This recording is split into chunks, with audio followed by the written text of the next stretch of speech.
আর একটি কথা বলতে চাই, ঈদের খুশি করতে কোরআন বলেনি, বকরা ঈদের খুশি করতে কোরআন বলেনি, শুক্রবারে খুশি করতে কোরআন বলেনি, সন্তান হলে খুশি করতে কোরআন বলেনি, পোতা হলে খুশি করতে কোরআন বলেনি, মুসলমানিতে খুশি করতে কোরআন বলেনি, আকিকাতে খুশি করতে কোরআন বলেনি, কিন্তু নবীর আগমনে খুশি করতে কোরআন বলেছে।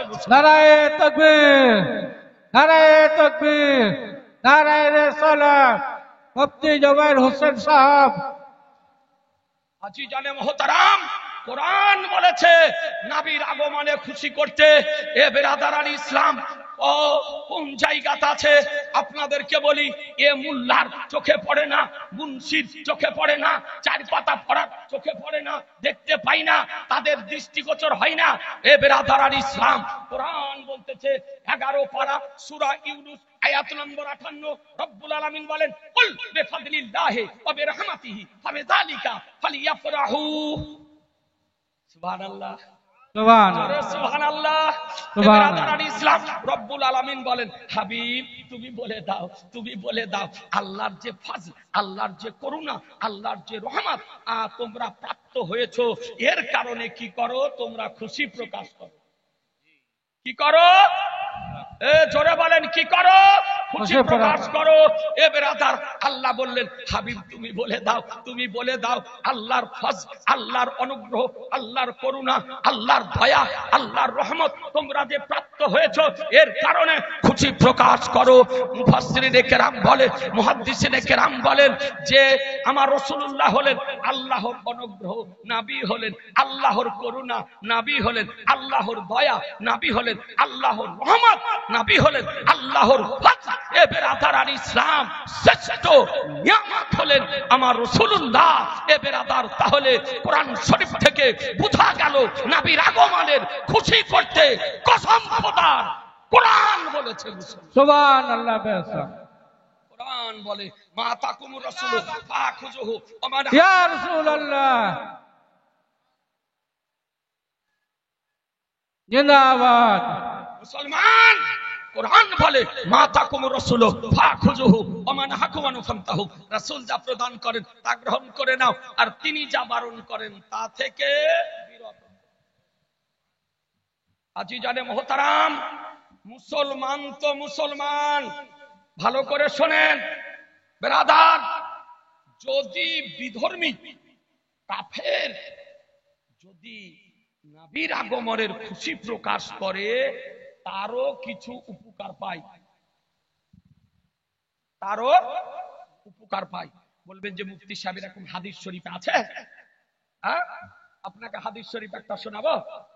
জি, একটু জোরে বলেন, শোনাবো।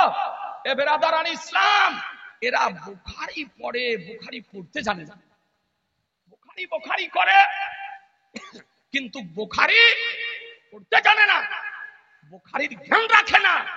বুখারী পড়ার জন্য জ্ঞানের দরকার, মুসলমান নবীর মুহাব্বতের দরকার, নবীর প্রেমের দরকার, তবে বুখারী শরীফ আপনার পড়তে পারবে। একটা আপনাকে ছোট্ট করে হাদিস শরীফ শুনিয়ে দিই। আজিজানে মুহতারাম, ওয়ালা উরওয়াতু রাদিয়াল্লাহু তাআলা আনহু ফালাম্মা মাতা আবু লাহাবিন উরিয়াহু বাদু আহলি বিশাররি খিবাতিন ওয়ালা লাহু মাযা লাকিতা ওয়ালা আবু লাহাবিন লাম আলকাবাদাকুম গায়রা আন্নী সুকিতু ফি হাদিহি বিইতাকাতি সুয়াইবা। একবার সুবহানাল্লাহ বলেন। সুবহানাল্লাহ। হাদিসটি কোথায় আছে? বুখারী শরীফ বাইরুত লেবাননের পেজ নাম্বার 1282, হাদিস নাম্বার 5101। বুখারী শরীফ ভারতের প্রিন্ট, দ্বিতীয় খণ্ড, 764 পৃষ্ঠা, 764 পৃষ্ঠায় হাদিস শরীফ বর্ণিত হয়েছে। এ আজিজানে মুহতারাম, আমার নবী পাক সাহেবে লাউলাক সাল্লাল্লাহু তাআলা আলাইহি ওয়াসাল্লাম যেই দিন আপনার মায়ের কোলে আসলেন, ভালো করে শুনুন, কোথায় আসলেন? মায়ের কোলে আসলেন। নবীর যেদিন আবির্ভাব, নবীর যেদিন আগমন, নবীর পার্শ্বে ছিলেন তিনি হলেন সুয়াইবা। সুয়াইবা আবু লাহাবের দাসী। আবু লাহাবকে, আবু লাহাব হলো আমার নবী পাকের আপন চাচা, আপন চাচা। নবী মায়ের পেটে ছিলেন, পিতা ইন্তিকাল করে গিয়েছিলেন। নবী আমার পৃথিবীতে আসলেন। সুয়াইবা বাঁধি নবীর মায়ের পার্শ্বে ছিলেন, যে আমার রাসূলুল্লাহ সাল্লাল্লাহু তাআলা আলাইহি সাল্লাম তিনজন মহিলার দুগ্ধ পান করেছিলেন, নিজের মায়ের আর সুয়াইবা দাসীর আর মা হালিমা রাদিয়াল্লাহু তাআলা আনহা, তিনজন নারীর দুগ্ধ আমার রাসূলুল্লাহ পান করেছিলেন। সুয়াইবা বাঁধি জিজ্ঞাসা করতেছেন মা আমিনা রাদিয়াল্লাহু তাআলা আনহাকে যে কি সন্তান প্রসবিত হলো। মা আমিনা বলেন পুত্র সন্তান প্রসবিত হয়েছে।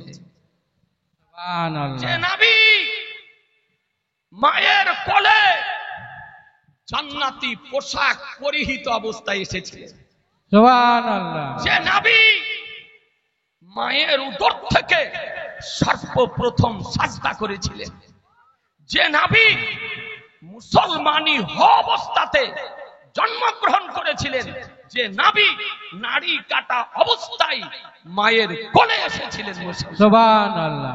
যে নবী পাক ও পবিত্র অবস্থায় মায়ের কোলে এসেছিলেন। আপনাদেরকে বলতে চাই, সুয়াইবা বাঁধি সংবাদ শুনে মা আমিনার নিকট থেকে দৌড়তে আরম্ভ করেছে। কাকে? তখন প্রভাতের সময়, সুবে সাদিকের সময়। এ বেরাদার ইসলাম, আবু লাহাবকে সংবাদ দেওয়ার জন্য। আবু লাহাব বাড়ির বাইরে ছিল, কাবার চত্বরে ছিল। সুয়াইবা দাসী দ্রুত গতিতে আবু লাহাবের নিকটে গিয়ে আবু লাহাবকে বলতেছে, হাজির হয়েছে, তো বলছে যে দেখুন আপনার জন্য একটি সুসংবাদ এনেছি, আপনার জন্য একটি সুখবর এনেছি, আপনার জন্য একটি আনন্দের সংবাদ এনেছি। তো আবু লাহাব বলতেছে, এ সুয়াইবা দাসী, এইরকম সময় তুমি আমার জন্য কি সুখবর এনেছো, কি সুসংবাদ এনেছো, কি আজকে আনন্দের সংবাদ এনেছো? তো বলে দেখুন আপনার যে ভাই মারা গিয়েছে আব্দুল্লাহ, আজকে তারই গৃহে তারই বাড়িতে আমিনার কোলে পুত্র সন্তান প্রসবিত হয়েছে। সুবহানাল্লাহ। এ বেরাদার, আবু লাহাব ভাতিজার আগমনের সংবাদ শুনে চরম আনন্দে আনন্দিত হয়েছিল। এ বেরাদার আজকে চিন্তা করলো, ভাই মারা গিয়েছে, ভাই চলে গিয়েছে, কিন্তু ভাইয়ের ঘরকে আলোকিত করার জন্য ভাতিজা এসেছে। কারণ তারা জানতো যে বংশটা চলে পুত্র সন্তানের মাধ্যমে। আজকে আমার ভাইয়ের বংশটা চলবে। এ বেরাদার আর ইসলাম, আপনাদেরকে বলতে চাই, আবু লাহাব এত আনন্দিত হয়েছিল বেরাদার, আজকে ভাতিজার আগমনের সংবাদ শুনে, আজকে ভাইয়ের ঘরে পুত্র সন্তানের আজকে জন্মের সংবাদ শুনে সঙ্গে সঙ্গে আবু লাহাব আনন্দে আনন্দিত হয়ে শাহাদাত আঙ্গুলি, তর্জনী আঙ্গুলি উঠিয়ে সুয়াইবা দাসীর দিকে লক্ষ্য করে বললেন, সুয়াইবা, আজকে যে সংবাদ শুনিয়েছো, সুখবর শুনিয়েছো, আনন্দের সংবাদ শুনিয়েছো, ভাতিজার আগমনের খুশিতে আজ তোমাকে স্বাধীন করে দিলাম। সুবহানাল্লাহ। আজ তোমাকে স্বাধীন করে দিলাম। ইয়াজি জানে মোহতারাম, সুয়াইবা বাঁধীকে স্বাধীন করে দেওয়া হলো। এ সুয়াইবা বাঁধী আজকে স্বাধীন হলো। হাদিস শরীফ বলে কিছুদিন পর আবু লাহাব মারা গেল। কিছুদিন পর আবু লাহাব মারা গেল। এ বেরাদার আর ইসলাম, আবু লাহাবের নিকটতম আত্মীয় বলা হয়েছে আব্বাস রাদিয়াল্লাহু তাআলা আনহু ভাইকে, আবু লাহাবকে স্বপ্নে দেখতেছে, কেমন আছো? এ বেরাদার আর ইসলাম, তো আবু লাহাব বলে শোনো, খুব ভীষণ কষ্টের মধ্যে আছি, আজ আযাবের মধ্যে আছি, তবে শোনো শোনো, যে সোমবারের দিন যে আঙ্গুলের ইশারাতে আজকে ভাতিজার আগমনের খুশিতে সুয়াইবা দাসীকে স্বাধীন করেছিলাম, ওই আঙ্গুলটা চুষলে আরাম পাই। সুবহানাল্লাহ, সুবহানাল্লাহ। আঙ্গুল চুষে আরাম পায়। এ বেরাদার আর ইসলাম, বলুন বেরাদার, আবু লাহাব পাকা কাফির। আবু লাহাব নবী মনে করে নয়, রাসূল মনে করে নয়, পয়গম্বর মনে করে নয়, ভাইয়ের ছেলে মনে করে, ভাতিজা মনে করে তার আগমনের খুশিতে সুয়াইবা দাসীকে স্বাধীন করে মারা যাওয়ার পর কবরে গিয়ে কাফের হয়ে যদি আঙ্গুল চুষে শান্তি যদি পায়, বলুন মুসলমান আজকে নবীর গোলাম হয়ে, নবীর আশিক হয়ে, নবীর উম্মত হয়ে, পয়গম্বর মনে করে, রাসূল মনে করে, নবী মনে করে ওই নবীর আগমন দিবসে খুশি যদি প্রকাশ যদি করা হয় তো সওয়াব পাওয়া যাবে না যাবে না? যাবে, জোরে বলুন যাবে, যাবে। এই হাদিসের আলোকে সমস্ত মুহাদ্দিসিনে কেরামগণ বলেন নবীর আগমনের দিন খুশি প্রকাশ করা জায়েজ জায়েজ জায়েজ। সুবহানাল্লাহ।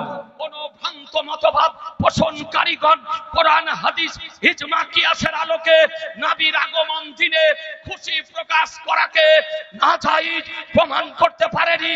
দায়িত্বশীলতার সঙ্গে চ্যালেঞ্জ করতেছি, কিয়ামত পর্যন্ত আকাশের নিচে জমিনের উপরে নবীর আগমন দিনে খুশি প্রকাশ করাকে নাজায়েজ প্রমাণ করা সম্ভব হবে না, হবে না, হবে না। কোরআন বলল মা তাকুম রাসূলু ফাখুযুহু ওয়া মান হাকুমানু ফান্তাহু, রাসূল যা প্রদান করেন তা গ্রহণ করে নাও, তিনি যা বারণ করেন তা থেকে বিরত থাকো। এ বেরাদার, তাহলে নবীর আগমন দিবস পালন করা সম্পর্কে বুঝতে পারলেন, নবীর আগমনের দিন খুশি প্রকাশ করা সম্পর্কে জানতে পারলেন। এ বেরাদার, এই নবীর আগমনের দিন আমরা মিছিল বের করি নাকি বলেন? জি, এই জোরে কথা বলেন না? জি, করেন না করেন না? করে, করেছিলেন? হ্যাঁ করেছিলাম। মিছিল বের করেছিলেন? আচ্ছা, এবারকার মিছিলে কে কে গিয়েছিলেন হাত উঠান দেখি। আচ্ছা, মোটামুটি গিয়েছে, কিছু বাকি আছে। এ বেরাদার, মা বোনেরা, আপনারা না, আপনাদের তো মিছিলে যাওয়া যাবে না, আপনাদের জন্য পর্দা করা ফরজ, মা বোনদের জন্য পর্দা করা ফরজ, মস্তক থেকে পা পর্যন্ত ঢেকে রাখতে হবে। অনেকে বলছে ভাই মিছিলে চলেন না, তো বলছে মুফতি সাহেব মিছিলে যেতে লজ্জা লাগছে, আপনারা যান, আপনারা যান।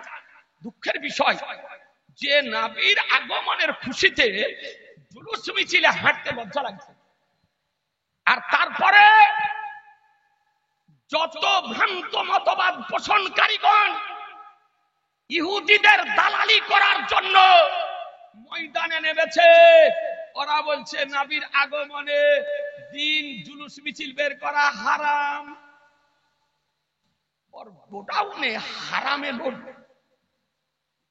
শিরকে লোড, বেদাতে লোড, ব্যয় করার জায়গা পাই না, তাই সুন্নি জামাতের উপরে অপব্যবহার করে। বুঝতে পারলেন? উনি যে হারাম হারাম খোর, ও তো নিজে বেদাত। ও আমার নবীর যুগে ছিল? এই কথা বলেন না, ও নবীর যুগে ছিল না, তুই তো নিজেই বেদাত, ও নিজেই বেদাত, আর ও আমাদেরকে বলতেছে বেদাতি বেদাতি। ভালো করে শোনেন ভাই, আজকে বলছে 12ই রবিউল আউয়াল মিছিল বের করা বেদাত ও হারাম। একটু নিরপেক্ষ ভাবে বলবেন যে নবীর আগমনে মিছিলে গিয়ে কি বলেন? নারায়ে তাকবীর, আল্লাহু আকবার, নারায়ে রিসালাত, ইয়া রাসূলুল্লাহ, মুসলাকে আলা হযরত জিন্দাবাদ। খারাপ কিছু বলা হয় না? নাত শরীফ পড়া হয়, দরুদ ও সালাম পড়া হয়, মানকাবাত পেশ করা হয়,